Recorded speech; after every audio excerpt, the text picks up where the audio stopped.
įvairūs, yra ir kuo pasidžiaugti, yra ir kur patobulėti. Tai dabar norėčiau jums visų pirma išdalinti, kad jūs užmestumėte akį patys, o paskui aiškinsimės klaidas. Visų pirma norėčiau pasidžiaugti Vytauto, kuris gavo puikų įvertinimą.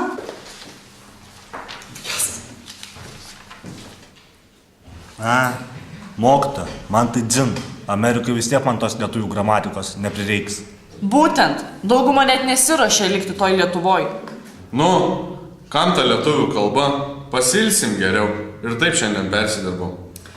Amerika, Anglija, Vokietija. Kokie jūs būsite piliečiai? Ten, jeigu net savo gimtosios kalbos gerai nemokėsit. Pritariu mokytojai. Pirmoje klasėje aš pati gyvenau Airijai. Susibendrau su mergaite viena vardu Sara. Mudvi puikiai sutarė. Norėdama parodyti, kokia ji man miela, nupiešiau Sarai piešinį, kuriame pavaizduotos dvi mergaitės, susikibusios už rankučių, aš laikanti rankoje lietuvišką trispalvę. Ta piešinį jai įteikiau, o ji pradėjo jį plėšyti. Skiautelė pas skiautelė skrito ant suolo.